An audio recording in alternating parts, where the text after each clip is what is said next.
ሰላም ጤና ይስጥልኝ ውድ የፕሮግራማችን ተከታታዮች እንደምን ቆያችሁ? ይህ የሰንበት ትምህርት መሰናዷችን ነው በሆፕ ቻናል ኢትዮጵያ። በየሳምንቱ የተለያዩ ትምህርቶችን እየተማርን ዛሬ 11ኛው ሳምንት ላይ ደርሰናል። ዋና ርዕሳችን የእግዚአብሔር ፍቅርና ፍትህ። በዚህ ርዕስ ስር የተለያዩ ሐሳቦችን ስንመለከት ነበር። ባለፈው ሳምንት የተጋድሎ መርሆች በሚል ርዕስ ስንመለከት ነበር። ምናልባት አስተያየት ያላችሁ በስክሪኑ ላይ ባለው አድራሻ በስልክ ልታገኙ እንደምትችሉ ከወዲሁ አሁንም ለማሳወቅ እወዳለሁኝ። በዩቲዩብ ላይም ደግሞ አስተያየት መስጠቱን አላችሁ እግዚአብሔር ይባርካችሁ ለማለት እወዳለሁ። የምታበረታቱን ሁሉ እግዚአብሔር ይባርካችሁ። ጥያቄም ካለ መዛ ላይ መጻፍ ይቻላል። ከኔ ጋር ልትላስተዋውቅና ወደ ዛሬው ክፍል እንገባለን። እህት ቅድስት ደሳለኝ፣ አቶ ደስታ ወልደስላሴ፣ አቶ ወርቁ ባዬ አብረውኝ ይገኛሉ። እኔም በረከት ፈለቀ ከስቱዲዮ ባለሙያ ጥላሁን ሸዋለማ ጋር በመሆን አብራችሁን ቆዩ በማለት ወደ ውይይታችን እንገባለን። መግቢያ ጥቅሱን አነበውና ደስታ ጸሎት ያደርግልናል። ዮሐንስ ወንጌል ምዕራፍ 18 ቁጥር 37። ዮሐንስ ወንጌል ምዕራፍ 18 ቁጥር 37። ጲላጦስም እንግዲያ ንጉሥ ነህን አለው። ኢየሱስም መልሶ እኔ ንጉሥ እንደሆንኩ አንተ ትላለህ። እኔ ለእውነት ልመሰክር ስለዚህ ተወልጃለሁ፣ ስለዚህ ወደ ዓለም መጥቻለሁ። ከእውነት የሆነ ሁሉ ድምፄን ይሰማል አለው። እንጸልያለን። እግዚአብሔር አምላካችንና አባታችን ሆይ ባለብዙ ምሕረት ባለብዙ ቸርነት ለይቅርታ ለፍቅርህ ወሰን የሌለህ ጌታ አምላክ ሆይ በዚህ ጊዜ ተረተን እንኳ እስከ ጥጉ ማወቅ የማንችል ብንሆንም የሚያስፈልገንን ጌታ አምላክ ሆይ ዛሬም ልታስተምረን ወደዚህ ስላመጣህን እናመሰግናለን። በዚህ ሰዓት ይህን ቃል የሚሰማ ሰው ሁሉ ይባረክ ዘንድ ተባርኮም በሕይወት ይኖር ዘንድ ጌታ አንተ ከእያንዳንዱ ሰው የምትፈልገው ምን እንደሆነ እንዲያስተውል በልባችን ጌታ አምላክ ሆይ አንተን አላነገስንም እንደሆነ አንተን እንድናነግስ በዚህ ሰዓት ደግሞ እዚህ ስፍራ ያለን በተገቢ ሁኔታ በቅዱስ መንፈስ ታግዘን ቃልህን ወደ ሰዎች ጆሮ ማድረስ እንድንችል ቅዱስ መንፈስ ያግዘን። እነሆ በእያንዳንዳችን አንተ ከፍ በል ስለተወደደው ልጅ ስለ ኢየሱስ ስም። ቀደም ብዬ እንዳልኩት 11ኛው ሳምንት ትምህርታችን ላይ እንገኛለን። ልንጨርስ 2 ሳምንት ብቻ ይቀረናል። በጣም ጣፋጭ የሆነ በጣም ደግሞ ብዙ በረከት ያለው ሚስጥርም ደግሞ በውስጡ የያዘው ትምህርት ነው እየተማማርን ያለ ነው። የዛሬው ርዕስ ከዚህ በላይ ምን ማድረግ ይችል ነበር የሚል ጥያቄን የያዘ ነው። ይህን ጥያቄ የጠየቀው ሰው አይደለም፣ እግዚአብሔር ነው። ከዚህ በላይ ምን? ወደዛ ታሪክ በኋላ እንገባለን። አንድ ታሪክ መግቢያው ላይ የተቀመጠን አንድ ታሪክ እንመለከታለን። ዴኒስ ይባላል ይሄ ወጣት። ዴኒስ በማደጎ ይኖር ነበር ነው ታሪኩ የሚለው። ይሄ ታሪክ ደግሞ የተከሰተው በመካከለኛው ዘመን በ15 በ14 እዛ አካባቢ ባለ ዘመን እንደሆነ ታሪኩ ይናገራል። እና ወላጆቹ ይታመማሉ እና ወላጆቹ ሲታመሙ የንጉሱ ወታደሮች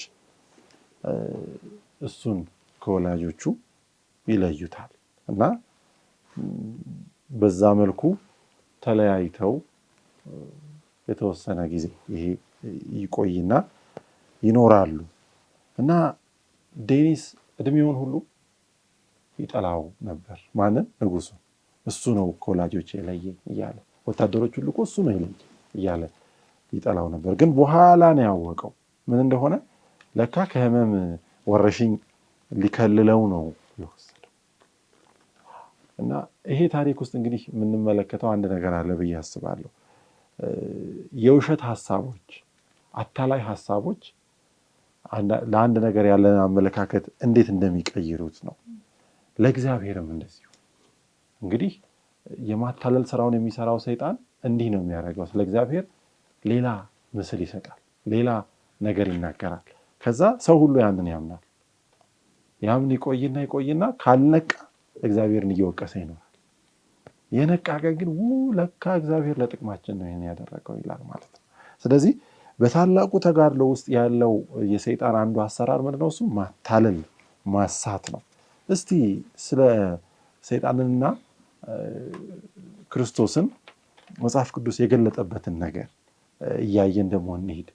እንዴት ነው የተገለጡት? በመጽሐፍ ቅዱስ የኢየሱስ አመጣጥ ወይ የኢየሱስ አገላለጽ ደግሞ ሰይጣንም የተገለጸው እንዴት ነው? መጽሐፍ ቅዱሳችን ግልጽ የሆኑ መረጃዎችን ይሰጠናልና በተለይ ገና ከመጀመሪያው የተጋድሎውን ጅማሮ ስንመለከት በራዕይ ምዕራፍ 12 ላይ ያለውን ሐሳብ እንመለከታለንና እሱን ላነብላችሁ ፈልጋለሁ። በሰማይም ጦርነት ሆነ፣ ሚካኤልና መላእክቱ ከዘንዶው ጋር ተዋጉ። ዘንዶውና መላእክቱም መልሰው ወጓቸው፣ ነገር ግን ድል ተመቱ፣ በሰማይም የነበራቸውን ስፍራ አጡ ብሎ ይናገራልና እንግዲህ በዛ በሰማይ ተጋድሎ ከጀመረ በኋላ እንግዲህ ይህ ዓለምን ሁሉ የሚያስተው ወደ ምድር እንደተጣለ እንመለከታለን። ዓለምን ሁሉ ያሳተበትን ከዚህ ቀደም እንደተመለከትነው በሐሳብ እንደሆነ የእግዚአብሔርን ባህሪ በትክክል ባለመግለጥ እንደሆነ እግዚአብሔር የፍቅር አምላክ ሳይሆን ጨካኝ እንደሆነ በመናገር ፍጥረታቱን የሚገዛው ለራሱ ጥቅም ብቻ እንደሆነ ለራሱ አምልኮን ብቻ በመፈለግ እንደሆነ በእግዚአብሔር ቅዱሳን ፍጥረቶች ሁሉ ላይ ዘርቶ ነበር ያንን ሐሳብና በዛ እንደጀመረ እንደምንመለከት ከዛ በኋላ አስቷቸው 1/3ኛውን ይዞ ወደ ምድር እንደተጣለ እንመለከታለንና ከመጀመሪያ የሰይጣንን ዓላማና የሰይጣንን ባህሪ ስንመለከት የሚያስት ዓለምን ሁሉ የሚያስት እንደሆነ እንመለከታለን። ከዛም ደግሞ ወደ ምድርም ስንመጣ የክርስቶስን ሕይወት ስንመለከት ማቴዎስ ምዕራፍ 4 ቁጥር 3 ላይ ፈታኝም ወደ ክርስቶስ መጥቶ የሚል ሐሳብ እናገኛለንና በምድር ላይም ሰዎችንም የሚፈትን እንደሆነ ስራው መፈተንም እንደሆነ እንመለከታለን። ያው በፈተና ውስጥ ሰዎች ይስታሉ ይወድቃሉና አጠቃላይ የሚያስት እንደሆነ እንመለከታለን። ሐሰተኛ የሐሰትም አባት እንደሆነ እንመለከታለን። ኢየሱስ ራሱ ጠርቶታል የሐሰት አባት። ሐሰት ሲናገር ከራሱ አፍልቆ ይናገራል። በጣም አስገራሚ ያገላለጽ። እና ልክ ነው። ከራሱ አፍልቆ እንደሚናገር እንመለከታለን። ከዛም በመቀጠልም ደግሞ ሐሰትን በመናገር ብቻ ዝም የሚል እንዳልሆነ እንመለከታለንና ምንድነው በመቀጠል በሰማይ ያሉትን የእግዚአብሔርን ዙፋናት እግዚአብሔርን ሕዝቡን ጨምሮ የሚከስና የሚሳደብ እንደሆነም እንመለከታለንና ዘካርያስ ምዕራፍ 3 ላይ የካህኑን ኢያሱን ስንመለከት ይከሰው ነበር። ይሁዳ 9ም ላይ ስለ ሙሴ ስጋ ይከራከሩ ነበርና ኢዮብንም ሲከሰው እንመለከታለን። ለክርስቶስም አልራራምና ክርስቶስንም አልተመለሰለትምና ሲከሰው እንመለከታለንና በቃ የሚሳደብ የሚከስ እንደሆነ እንመለከታለን። ከሰማይ ጀምሮ አሁንም በምድር ድረስ ማለት ነውና የወንድሞች ከሳሽ ተብሎ የተጠራው ማለት ነው። እንግዲህ ቀደም አንብበሽዋል። የወንድሞች ከሳሽ እንግዲህ መክሰሱ ደግሞ የምንድነው? በቃ ኃጢአት አድርጓል አጥፍቷል የሚል። ስለዚህ ሰይጣን እንግዲህ ይሄም አንዱ መገለጫ ነው።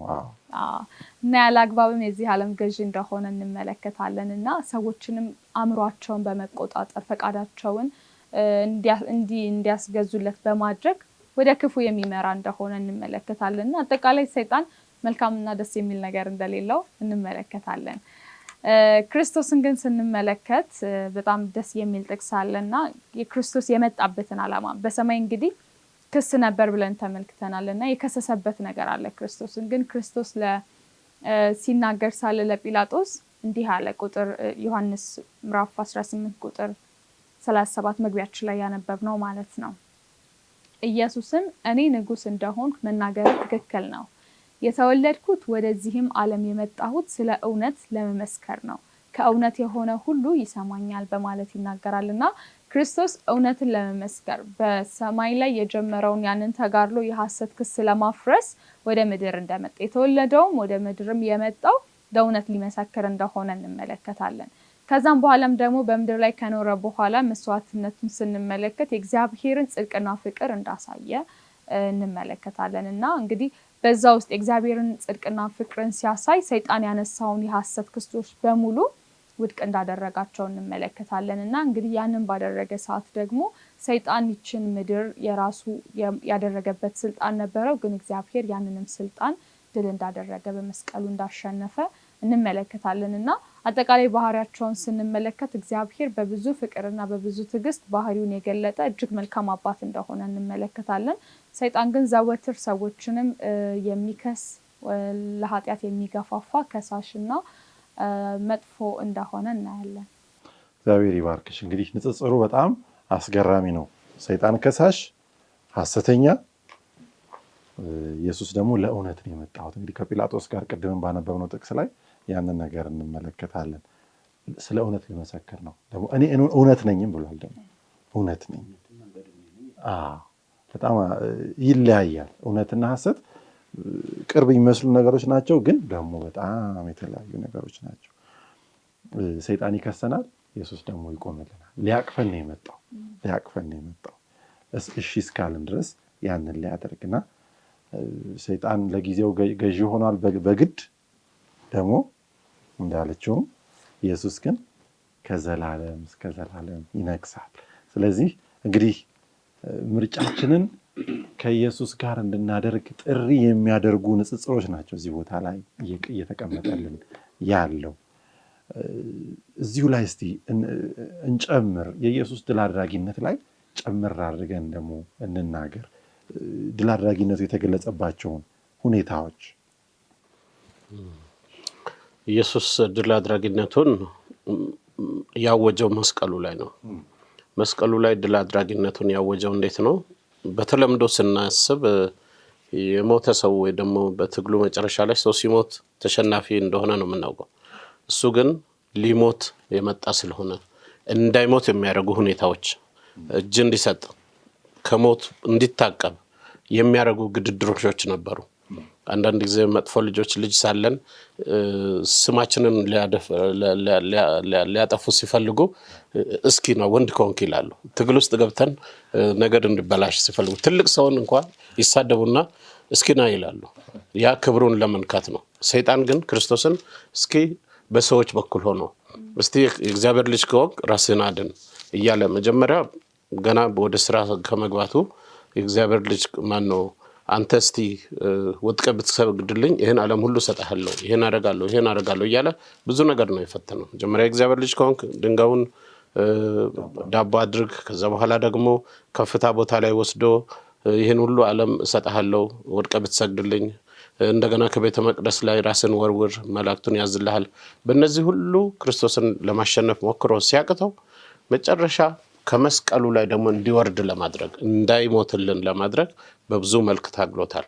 ክርስቶስ ግን በትዕግስት በሸላቾች ፊት በግ ዝም እንደሚል አፉንም አልከፈተም ዝም አለ እንደተባለው አፉን ዘግቶ ሁሉን ነገር በትዕግስት ወስዶ ለኛ ሲል የኛን ሞት እሱ ወሰደ። ይህ ትልቅ ባለድልነት ነው በትዕግስት ያድን ማድረጉና መጨረሻ ራእይ 20:10 እና 14 ላይ እንደምናገኘው ሰይጣንን ድል መንሳቱን የሚያሳየው ማጥፊያው አለ። ሰይጣን የሚጠፋበት ቀን ተቀጥሮለት ነው ያለው። በዛን ጊዜ ምንድነው የሚሆነው? ሌላ ነገር ክፋትም አብሮ ይጠፋል፣ ሞትም አብሮ ይጠፋል። ሞት ሆይ መውጊያህ የት አለ የሚባልበት ቀን ይሆናል። ያ ቀን ሲኦል ድል መንሳት ወዴት ነው የሚባልበት ጊዜ ይመጣል። ያ ቀን እስኪመጣ ግን ክርስቶስ መስቀሉ ላይ ነገርን አጠናቆ ነው ከዚህ ምድር የሄደው ማለት ነው። ሞትንም ድል አድርጎ በትንሣኤ ወደ ላይ ሄዷል።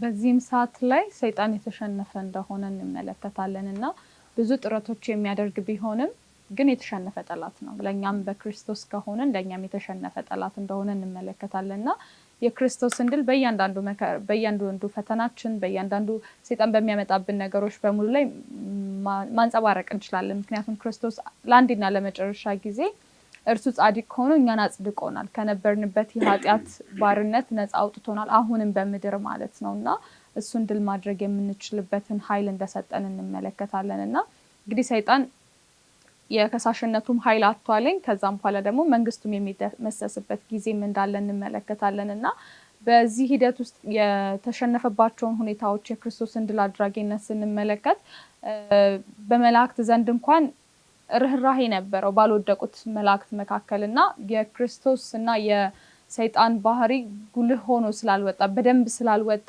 በአንዳንድ መላእክቶች ጥያቄ ነበረ እና በዚህ ሰዓት ላይ ክርስቶስ ወደ ምድር መጥቶ ከሞተ በኋላ ድልን ከተቀዳጀ በኋላ ግን በሌሎች ፍጥረታት መካከል የነበረው አዘኔታን እንኳን ሰይጣን እንዳጣ እንመለከታለንና አጠቃላይ ክርስቶስ ያጎናጸፈን ድል ምንድነው? የኃጢአትን ስርየት እንድናገኝ አድርጎናል። ሰይጣን ዘወትር ከሚከሰን ከኃጢአት ባርነት ነፃ እንድንወጣ እግዚአብሔር ረድቶናል። ከእግዚአብሔር ጋር መታረቅ ችለናል። እንዲሁም ደግሞ በሞቱና በትንሣኤው ክርስቶስ ድል ስላደረገ እኛም የዘላለም ተስፋ እንዳለን እንመለከታለንና የዘላለም የህይወት ተስፋ አለን። ከሞት ባሻገር እኛም ተስፋ እንዳለን እንመለከታለን። የመጨረሻው ድል ደግሞ የክርስቶስ መሆኑ እኛም ደግሞ በዓለማት ላይ ለሚደረጉት እያንዳንዱ ተጋድሎች በጽናት እንድናልፍ ከሚያደርገን ነገር ውስጥ ነውና የክርስቶስ ድል ማድረግ ለዓለማት ሁሉ ለኛም ለፍጥረታት ሁሉ ነፃነት እንደሰጠንና ከሞት ባሻገር እንዳሸጋገረን የምናይባቸው ነገር። እግዚአብሔር ይባርክሽ።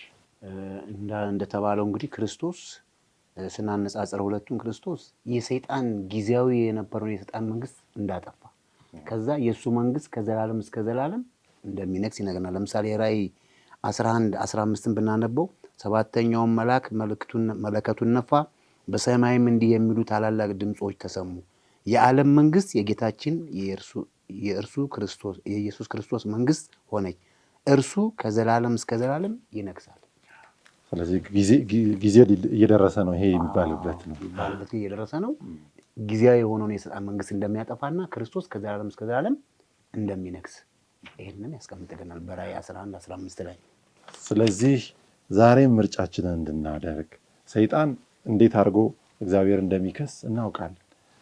በብዙዎች አእምሮ ውስጥ መጠራጠርን እግዚአብሔር ነው ለዚህ ሁሉ ተጠያቂ የማለትን ነገር፣ በዚህ ሁሉ መከራ ውስጥ ተጠያቂ እግዚአብሔር ነው የማለትን ነገር በሰው አእምሮ ሲያመጣ እንመለከት። ግን ባለፉት ሳምንታት ደጋግመን እንዳለው እንደው ለዚህ ሁሉ ይሄን ሁሉ ጥፋት ቢመጣም ግርፋቱን ወይም ጅራፉን ትልቁን ጅራፍ የዘላለሙን ጅራፍ የወሰደው ማን ነው?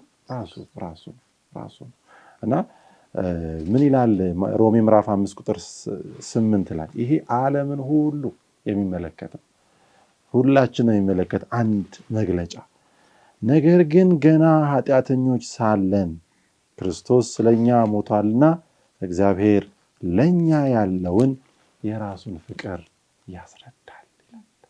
ገና ኃጢአተኞች ሳለን የማይገባን ሆነን ሳለን ምን ሆነ? ሞተልን። ክርስቶስ ሞተልን። እግዚአብሔርን በዚህ ፍቅሩ ተገለጠ ይላል። እግዚአብሔር አፍቃሪ አይደለም ብሎ ሰይጣን ይከሳል። እግዚአብሔር ግን አፍቃሪነቱን ከዚህ በላይ እንዴት ሊገልጽ ይችላል? እዚሁ ላይ እስቲ ደግሞ እንጨምር አንድ አነጋገር ወይም የወይን ቦታ ታሪክ ብሉይ ኪዳንም ላይ አዲስ ኪዳንም ላይ ሲመጣ እንመለከታለን። ብሉይ ኪዳን ላይ ኢሳይያስ 5 ላይ፣ አዲስ ኪዳን ላይ ደግሞ ኢየሱስ በምሳሌ እንደዚሁ ማቴዎስ ምዕራፍ 21 ላይ እና እዛ ውስጥ ያለውን ሐሳብ እስቲ እንመልከተው። ስለ እግዚአብሔር ስላደረገው ነገር እና ስለኛ የሚናገርበትን ነገር እስቲ እነሱ ወደ መመልከት እንሂድ። እሺ፣ እዚህ ጋር ኢሳይያስ 5 ጥቂት ቁጥሮችን ላነብ ከአንድ ቁጥር ጀምሬ ምዕራፍ 5 አሁን ስለ ወዳጄ ስለ ወይን ቦታው ለወዳጄ ቀኔ እቀኛለሁ። ለወዳጄ በፍሬያማው ኮረብታ ላይ የወይን ቦታ ነበረው። እንግዲህ ቦታው ፍሬያማ እንደሆነ ይናገራል። የወይን ቦታ ነበረው። በዙሪያው ቆፈረ፣ ድንጋዮችንም ለቅሞ አወጣ። ምርጥ የሆነውንም አረግ ተከለበት። በመካከሉም ግንብ ሰራ፣ ደግሞም የመጥመቂያ ጉድጓድ ማሰበት። ወይኑንም ያፈራ ዘንድ ተማመነ፣ ዳሩ ግን ሆምጣጣ ፍሬ አፈራ። አሁንም እናንተ በኢየሩሳሌም የምትኖሩ የይሁዳ ሰዎች ሆይ በእኔና በወይኑ ቦታዬ መካከል እስኪ ፍረዱ። ለወይኔ ያላደረግሁት ከዚህ ሌላ አደርግለት ዘንድ የሚገባኝ ምንድን ነው? ወይንን ያፈራል ብዬ ስተማመን ስለምን ሆምጣጣ ፍሬ አፈራ? ይልና ይቀጥል። እንግዲህ እዚህ ጋር የምንመለከተው የሚያስፈልገውን ሁሉ የወይኑ ባለቤት እንዳደረገ እናያለን። የሚጠበቀውን ሁሉ እንደገና ስለ ቦታው የተሰጠው መረጃ ከመጀመሪያ ቅድም ለማለት እንደሞከርኩት በምን አይነት ቦታ ነው የሚለው? በፍሬያማው ኮረብታ ይላል። ፍሬ መስጠት በሚችል ኮረብታ፣ ትክክለኛ ቦታውንም በትክክል መርጦታል ማለት ነው። በዛ ቦታ ይህን አደረግኩኝ፣ ግን ጣፋጭ ስትጠብቅ ሆምጣጣ ያፈራ፣ እንዲህ ስፈልግ እንደዚህ አይነት ሆነ እያለ የሚጠበቀው ነገር እንዳልሆነ ከዚህ ጋር እንመለከታለን። እንግዲህ እዚህ ጋር ምንድን ነው ማድረግ ያለብኝ? ምን ላድርግ? ከዚህ በላይ ብዶ እንዳደርግ ይጠበቃል የሚለውን ይጠይቃል። ይሄ ጥያቄ ወደኛ አእምሮ የሚመጣው እግዚአብሔር ለኛ ያደረገልን ምንድን ነው? ማድረግ ሲገባ ያላደረገው ምን አለ? ከዚህ በላይ ምን ሊያደርግ ይችላል የሚለውን ስንመለከት እስከ መስቀል ሞት ድረስ ታግሶ ለኛ ኃጢአት የሌለበት አምላክ ሆኖ ሳለ መጀመሪያ በተዋረደ ቦታ መወለዱ ማደጉ በአንድ ምስኪን በአንድ አናጺ ቤት ማደጉ ከናዝሬት መልካም ነገር ይጠበቃልን እስኪባል ድረስ ናዝሬት ብዙም የተመረጠች ቦታ ባለሆነች ጊዜ በናዝሬት ከናዝሬት የናዝሬት ሰው ተብሎ ለመጠራት መብቃቱ ራሱን መስጠቱ በአጠቃላይ ያለው ነገር ስንመለከት ከዚህ በላይ ራሱን ሊያዋርድ አይችልምና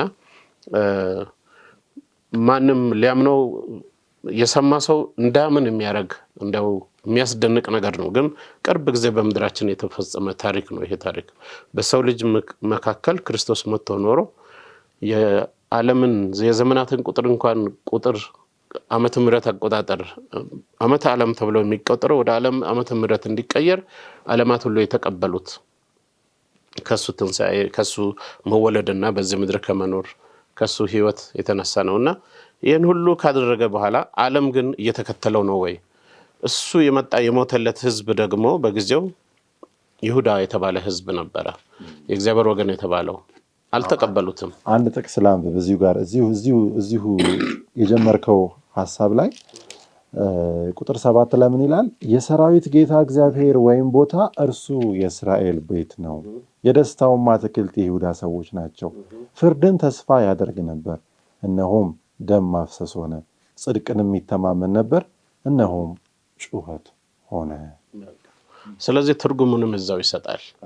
እዛው እየተረጎመ ነው ያለው። ያንን አጥቷል። ይሄ እንግዲህ ያለፈ ታሪክ ነው ብለን እኛ ደግሞ እንዲያው ነገሩን ገሸሽ አድርገን ምን ተወሰው ዛሬ ለኛ ነው ይሄ የተቀመጠው። ቀጥሎ ለሚመጣው ትውልድ ዘመን ከቀጠለ ቀጣዩ ትውልድም ይሄንኑ ለራሱ አፕላይ እንዲያደርግ ነውና እኛ ዛሬ እንዴት ነን? ፍርድን እያደረግን ነው ወይ? ፍትህን እያሰፈንን ነው ወይ የሚለውን ራሳችን እንድናይ ነው። እግዚአብሔር የፍትህ አምላክ ነው፣ የፍቅር አምላክ ነው። አምላኩን እንደሚከተል ህዝብ ፍትህን ያደርጋል ወይ? ሰው ከእግዚአብሔር የወሰደውን ትምህርት በህይወት ማሳየት ይተጠበቅብናል። ስለዚህ እኛ ዛሬ እንዴት ነን? በቤታችን እንዴት ነን? ከኛ ስር ያሉ እኛ ምናስተዳድራቸው በመስሪያ ቤት ሊሆን ይችላል፣ በአካባቢ ሊሆን ይችላል፣ የተሰጡን ከስራችን ላሉ ሰዎች ፍትህን እናሰፍናለን ወይ? በልጆች በቤት ባሉ ሰራተኞች ላይ ፍትህን እናሰፍናለን ወይ? በትዳራችን ከአጋሮቻችን ጋር ፍትሃዊ የሆነ ህይወት እንኖራለን ወይ? ብዙ ነገር ራሳችን እንድንጠይቅ ያደርጋል እና እሱ ግን ይህን ይጠብቃል። ክርስቶስ ያ ታሪክ የተናገረውን ታሪክ እናስታውሳለን። ብዙ ይቅር ካለው በኋላ ያ ባለ ብዙ ሀብት ያለው ሰው አገልጋዩ ደግሞ ይህን እንዲያደርግ ይጠብቅ ነበረ። ይህ አገልጋይ ግን ሌላው ጋር ሄዶ ሌላውን ሲኮንን ሲጨቁን ተሰምቶ ሲነገረው ያንን ሁሉ እንዲያስገባ እሱ ግን እንዲያውም ወደ ጥርስ ወደሚፋጭበት አይን ወደሚጠፋበት እንዲወሰድ እንደተደረገ እግዚአብሔርም እኛንም እንደዚሁ እንዳይፈርድ መፍራት አለብን። እለት እለት ህይወታችን በፊቱ ማስተካከል እንዳለብን እናያለን። እግዚአብሔር ይባርክ። ስለዚህ ዛሬም እግዚአብሔር የሚጠይቀው ጥያቄ ነው ማለት ነው። ይሄ ጥያቄ ለበረከት ከዚህ በላይ ምን ማድረግ ይችል ነበር? ለቅድስት ከዚህ በላይ ምን ማድረግ፣ ለወርቁ ከዚህ በላይ፣ ለደስታ ለሚመለከቱት ሁሉ ምን ማድረግ ይችል ነበር? ካፍታ ቆይታ በኋላ እዚሁ ጥያቄ ላይ እንቀጥላለን። አብራችን ቆዩ።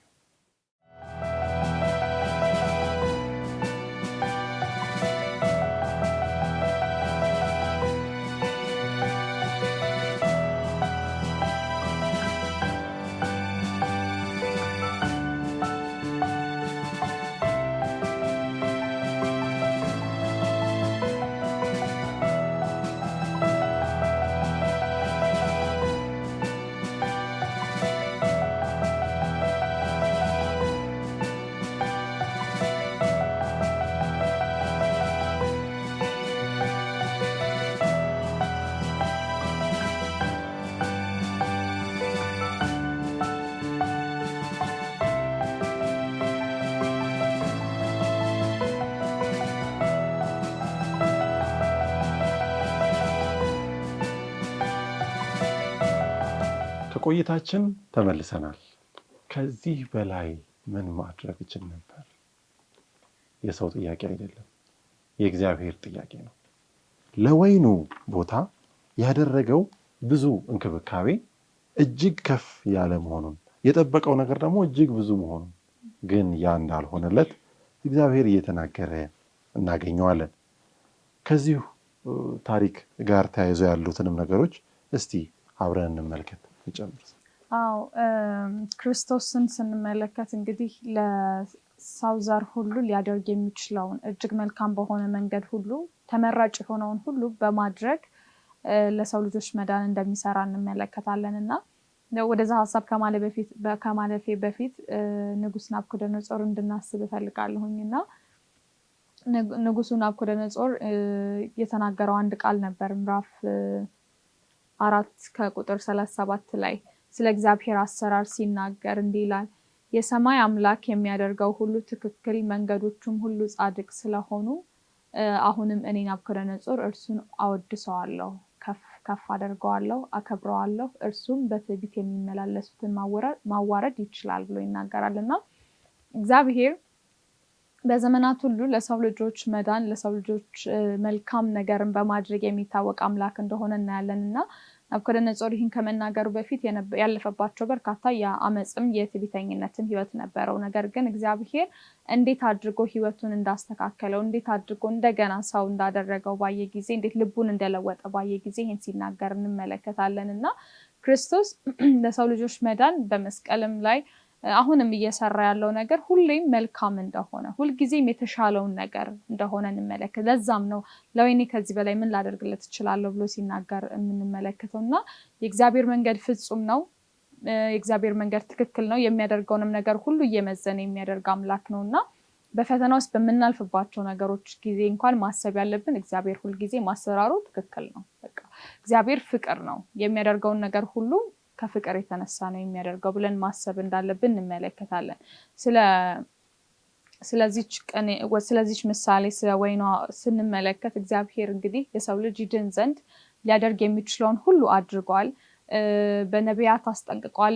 በቃላቶች ብዙ እግዚአብሔር ተናግሮ ነበር። በስተመጨረሻ ልጁን እስከ መላክ ድረስ ደግሞ እግዚአብሔር ለሰው ልጆች መዳን መሄድ እስካለበት ድረስ እንደሄደ እንመለከታለን እና በማቴዎስ ምዕራፍ 1 ላይ የተቀመጠልችልን ከኢሳያስ 5 ጋር ስናነጻጽራት ማለት ነውና ምዕራፍ 1 ላይ ያስቀመጠልን ታሪክ አለ። ትንሽ ቁጥር ስለሆነች ላነባት ፈልጋለሁ ከ33 እስከ 39።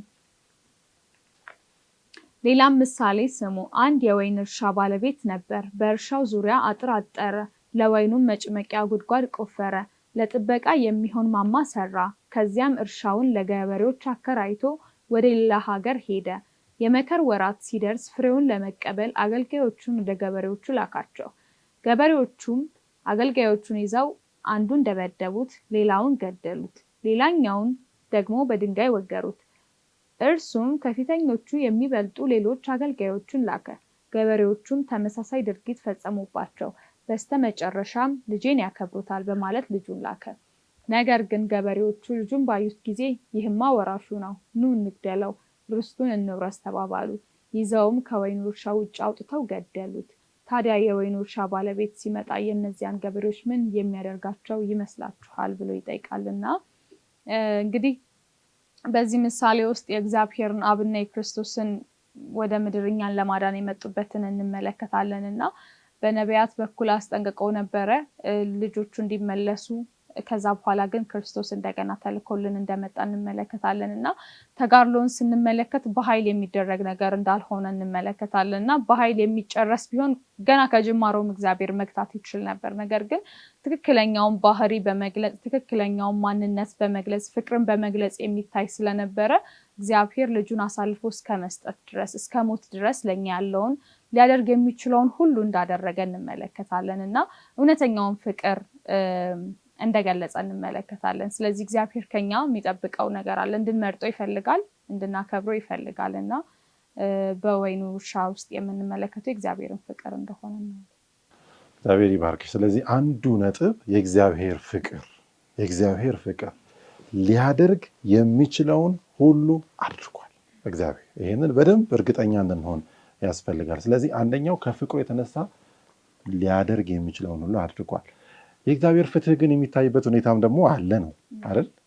እዚሁ ክፍል ላይ ሁለቱም ቦታዎች ላይ የምናገኘው ነገር አለ። የኢሳያስ 5ቱም ላይ እዚህኛውም ላይ የምናገኛቸው ነጥቦች አሉ። እንግዲህ መልካምን ፍሬ ጠበቀ፣ ጣፋጭን ጠበቀ። ነገር ግን ኮምጣጤ ሆነ። እንደዛ ብሎ ዝም ብሎ አላለም። ምን አለ?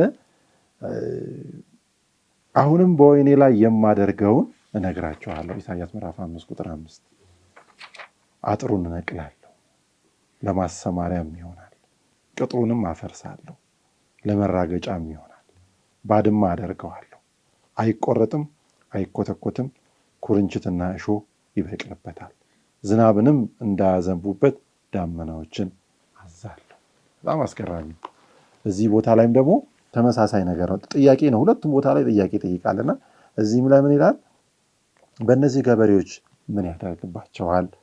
እነርሱም ክፉዎችን በክፉ ያጠፋቸዋል፣ የወይኑንም አትክልት ፍሬውን በየጊዜው ለሚያስረክቡ ለሌሎች ገበሬዎች ይሰጠዋል አሉት። እንደውም እዚህ ጋር የሰዎች መልስ ነው፣ ደቀ መዛሙርቱ ወይም መልእክቱን የሚሰሙት መልስ ሆኖ እናያለን። ግን ፍትሐዊነት እዚህ ጋር ከሰዎችም ይሄንን ይጠብቃሉ።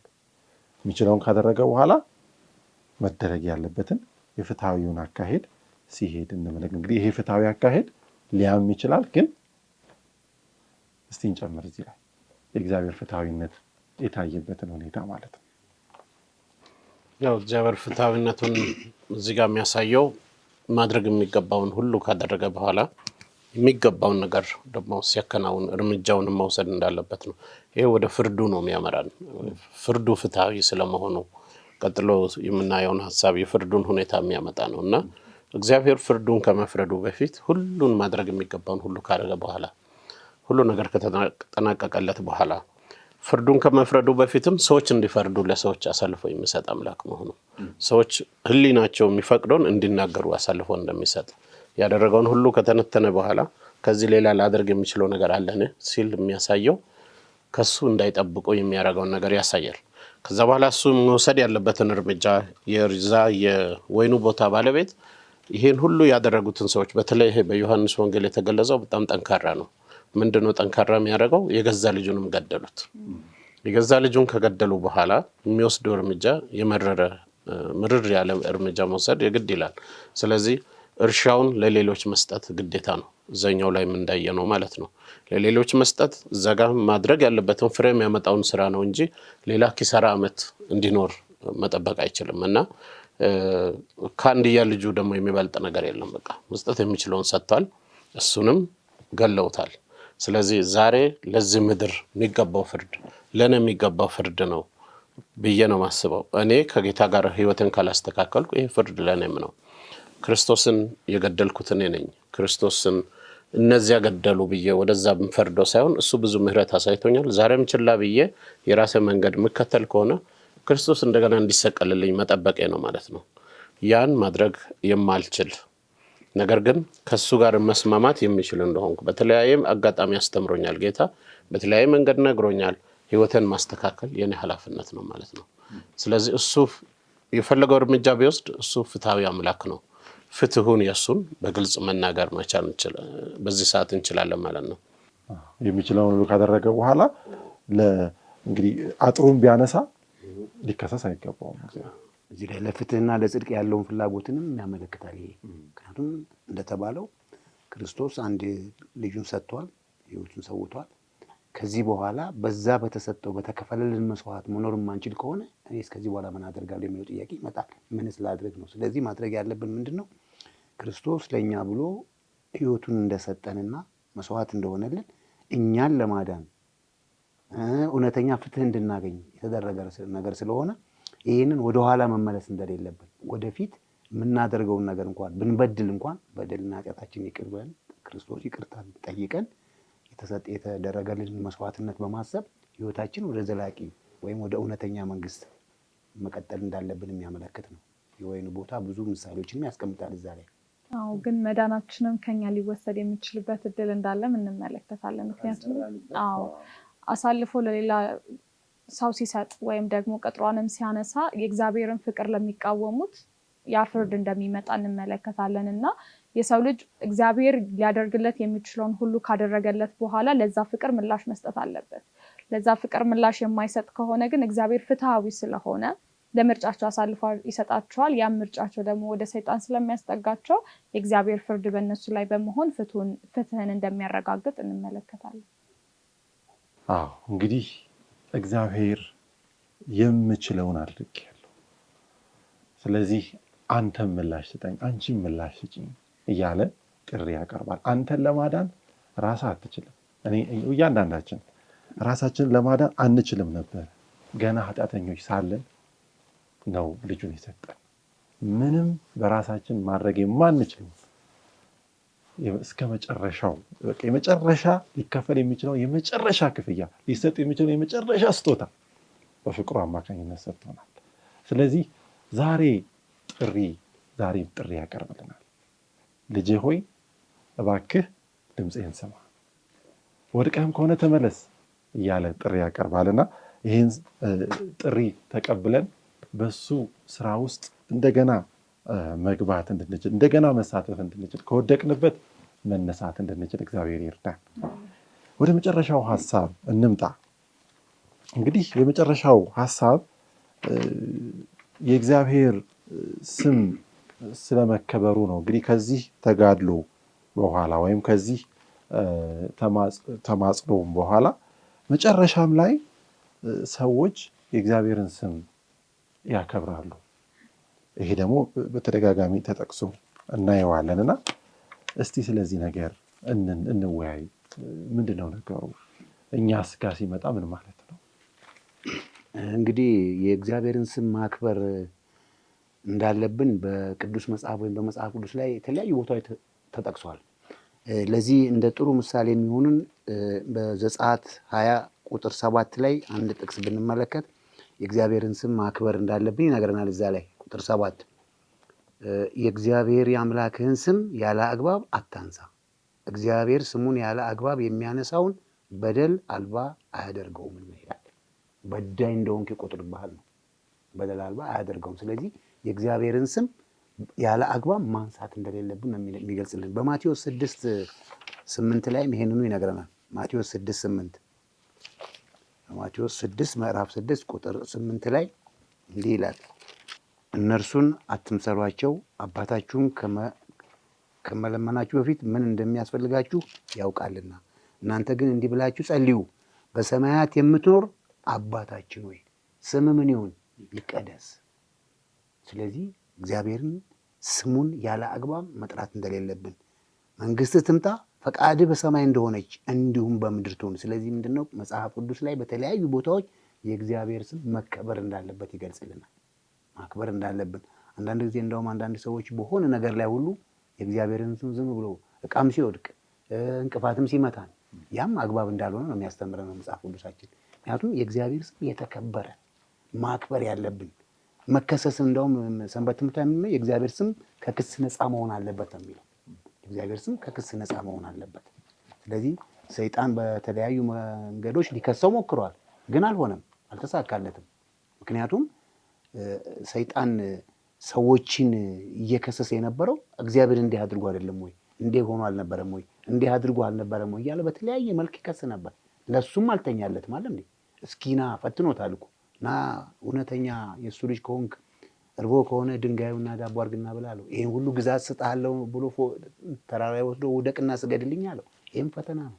ስለዚህ የእግዚአብሔር ስም ከክስ ነፃ መሆን ወይም ደግሞ ያለ አግባብ የእግዚአብሔር የአምላካችን ስም መጥራት እንደሌለብን በዚህ በእነኝህ ጥቅሶች ላይ አስገንዝቦናል ወይም አስጠንቅቆናል ማለት ነው። ስለዚህ በጥቅሉ ምንድን ነው የእግዚአብሔርን ስም አለአግባብ ማንሳት እንደሌለብን ወይም ደግሞ መክሰስ እንደሌለብን፣ በተቃራኒው ደግሞ ማክበር እንዳለብን፣ ከፍ ማድረግ እንዳለብን ከመጀመሪያ ጀምሮ እግዚአብሔርን በክብር ከፍ ብሏልና ለእግዚአብሔር እዘምራለሁ እያሉ ሰዎች ዝማሬን ሲያቀርቡ የእስራኤል ሕዝብ እነ ዳዊትም ሲዘምሩ እንመለከታለን።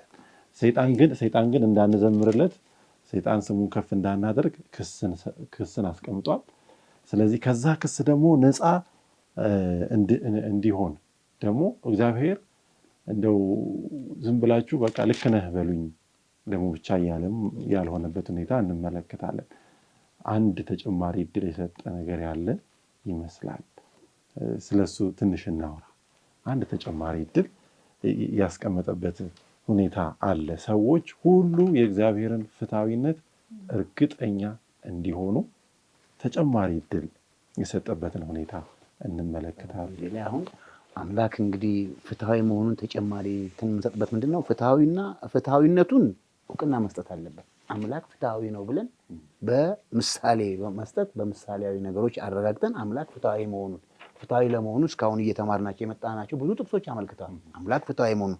ሌላው ደግሞ አፍቃሪ መሆኑን። አምላክ አፍቃሪ ነው አይደል እንዴ?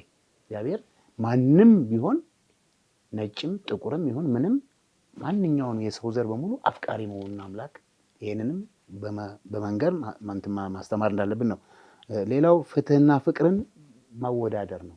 ፍትህና ፍቅር ሰንበት ትምህርት ርዕሳችን የሚለው ምንድነው? የአምላካዊ ፍቅርና ፍትህ ነው። ፍቅርና ፍትህ ምንድነው? እንዴት ሆኖ ነው የሚሆነው? አንድ ላይ የምናዋሃዳቸው እንዴት ነው ብለን በማወዳደር የሁለቱን አንድነት ፍትህና ፍቅር አንድ የሚሆኑበት በአምላካችን በምን መልኩ ነው የሚለውንም ለሰዎች በመንገር በማስተማር በዚህ መልኩም የአምላክን አምላክነት መግለጽ ወይም መንገር እንደምንችል ነው። ይሄን ሀሳብ ምንድነው የሚያስታውሰኝ? ጌታ ኢየሱስ ጋር እነዚያ ሰዎች ከሳሾች አመንዝራ ሴት ይዘው መጡ። ያቺ አመንዝራ ሴት መሬት አቀርቅራ ሳለች እነሱ እሱን ከመቼ ውገሩ ድንጋዩን ያዛችሁትን ብሎ ይናገራል ብሎ ሲጠብቁ ምንድነው ያደረገው? ክርስቶስ መሬት ላይ ከእናንተ መካከል ኃጢአት የሌለበት ቢኖር የመጀመሪያውን ድንጋይ ይወርውርና ይውገራት ብሎ አለ። ሁሉም ያንን ባዩ ጊዜ ኃጢአታቸውን እንዲያዩ ነበር የሚያደርገው የነበረው። ሁሉም ኃጢአታቸውን፣ ምክንያቱም ኃጢአት የሌለበት የሚለው ጽሑፍ ሁሉም ኃጢአቱን እንዲያይ ያደረገ እግዚአብሔር በመንፈሱ እንግዲህ ይህን ሰራ። በዚህ ሰዓት ሁሉም ኃጢአቱን ካየ በኋላ ሳይመካከሩ ነው ከዛ ዞር ያሉት። ሁሉም የራሳቸውን ኃጢአት አዩ። ከሷ የባሰ ጥፋተኞች እንደሆኑ ሲሰማቸው ለራሳቸው ዞር ያሉ። ከዛ በኋላ ክርስቶስ የተናገረው ነው ደስ የሚለው። አንቺ ሴት ከሳሾችሽ ወዴት አሉ ብሎ ጠየቃት። እሷ አታውቅም፣ እነሱን አለመኖራቸውንም አታውቅም። ከመቼ ህይወት ያልቃል ብላ ነበር። ቀና ብላ ስታይ ግን አንድም የለም። ጌታዬን ያላቅም አለች። ከዛ በኋላ እኔም አልፈርድብሽም፣ ደግመሽ አትበድይ፣ ሌላ አንድ እድል ሲሰጣት ነው የምናየው። በመጨረሻ ዘመን የምኖረው ፍርድን በተመለከተ በታላቁ ተጋድሎ መጽሐፍ መጨረሻ ላይ ምንድነው የሚለው? እግዚአብሔር የኃጢአተኞች ኃጢአታቸውን በሰማይ ስክሪን ላይ እንዲያዩ እንደሚፈቅድ ነው የሚያሳየው። ሁሉም መጀመሪያ የምትመጣውን ከተማ ለመውረስ ነበረ ሩጫቸው የነበረው። ጎግና ማጎግ ሁሉ ተሰባስበው ያን ያደርጋሉ። ግን ከሰማይ የምትወርድ እሳትም ሳትወርድ እነሱም ያችን ከተማ ለመውረስ ብሎ አንድ ጥይት ሳይተኩሱ ቦምብም ሳይወረውሩ ሁሉም ኃጢአታቸውን እንዲያዩ ይደረጋሉ። በዛ ሰዓት በቃ እግዚአብሔር እውነትም ፍትሃዊ ነው፣ እኛንን ኃጢአተኞች ብሎ በራሳቸው ላይ ወደ መፍረድ ይመጣሉ። እግዚአብሔር እድሉን በዛ ሰዓት መጨረሻ ላይ እንደገና ለነዚያ ሰዎችም እንደሚሰጥ ያሳያል። በራሳቸው ላይ ራሳቸው እንዲፈርዱ የሚያደርግ ማለት ነው። ምናልባት ወደፊት ፈጥኜ ሄጄ ከሆነ አላውቅም። አይ አልፈጠንክም። እንዳልከውም ደግሞ የፍርድ ሁኔታን ለሰዎቹም ለዳኑትም እንደሚሰጥ እዚህ ቦታ ላይ ይናገራል። ለምሳሌ ጳውሎስ አንደኛ ቆሮንቶስ ምዕራፍ 6 ላይ የሚናገረው አነጋገር አለ። በመላእክት እንኳን እንደምንፈርድ አታውቁምን ብሎ የተናገረበት ሁኔታ። እንግዲህ በመላእክት እኛም ፈርዳለን ብለን ብዙ ጊዜ የሚነገር ሀሳብ አይደለም። በመላእክት እኛም ፈርዳለን ብለን ብዙ ጊዜ የምንለው አይነት አይደለም። ግን ጳውሎስ እያረጋገጠ ነው ያለው፣ በመላእክት እኮ እንፈርዳለን አለ። ምንድነው ነገሩ? እዚህ ጋር እያስቀመጠልን ያለው ነገር እግዚአብሔር ለፍርድ ሰዎች ራሱ የዳኑት ራሱ የፍርድን ነገር እንዲመለከቱ እድል ይሰጣቸዋል። ይህም ደግሞ በተለይ ራእይ ምዕራፍ 20 ላይ በሺሁ ዓመት የሚሆን እንደሆነ እዚህ ቦታ ላይ እንመለከታለን። ራእይ ምዕራፍ 20 ማንበብ ይቻላልና ከዛ በፊት አሁን በመላእክት ላይ አትፈርዱምን የሚለውን ጥቅሷን ብናነባት አንደኛ ቆሮንቶስ 6 ላይ ነው። ቅዱሳን በዓለም ላይ እንደሚፈርዱ አታውቁምን? በዓለም ላይ የምትፈርዱ ከሆነ እንግዲያውስ በትንሹ ነገር ላይ ለመፍረድ አትበቁምን? በምድራዊ ሕይወት ጉዳይ ቀርቶ በመላእክት ላይ እንኳን እንደምትፈርዱ አታውቁምን? እንግዲህ እንዲህ ያለ ጉዳይ ሲያጋጥማችሁ በቤተ ክርስቲያን የተናቁትን ሰዎች ፈራጅ አድርጋችሁ ሹሙ። ይህንንም የምለው ላሳፈራችሁ ብዬ ነው። ለመሆኑ ከመካከላችሁ ወንድሞችን ለማስታረቅ የሚበቃ አስተዋይ ሰው የለምን? ነገር ግን ወንድም ወንድሙን ለመክሰስ ፍርድ ቤት ይሄዳል፣ ያውም በማያምኑ ሰዎች ቤት ይላል። ስለዚህ በመላእክት አትፈርዱምን ብሎ ያስቀመጠውም እዚህ ላይ ነው።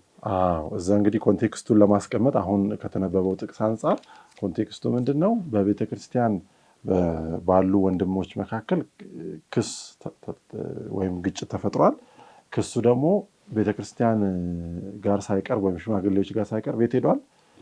ፍርድ ቤት ላይ ዓለማዊ ፍርድ ቤት ወይም የመንግስት ፍርድ ቤት ጋር ሄዷል ነገሩ። ስለዚህ ጳውሎስ እንዴት እናንተ ይሄንን ጉዳይ ቤተ ክርስቲያን ጋር ማቅረብ ሲኖርባችሁ እንዴት ፍርድ ቤት ታቀርባላችሁ? እኛ በመላእክት እንደምንፈርድ አታውቁም ወይ እያለ ነው ያለውና ደረጃችን እያስረገጠ ነው። ክብራችን የት ድረስ እንደሆነ እግዚአብሔር ለኛ ያሰበው ነገር በጣም ከፍ ያለ ነውና እንዴት ገመናችሁንም እዛ ጋር እያወጣችሁ ነው?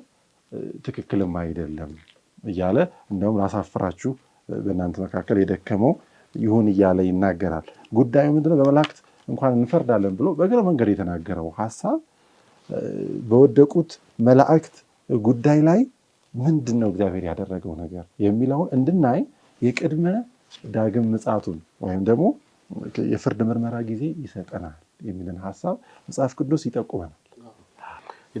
ዳንኤል 7:9-10 ላይ ባለው ይሄ የቅድመ ፍርድ ምርመራ የሚደረገውን ሁኔታ የሚመለከት ነው። ይሄ አንደኛው ፌዝ ነው።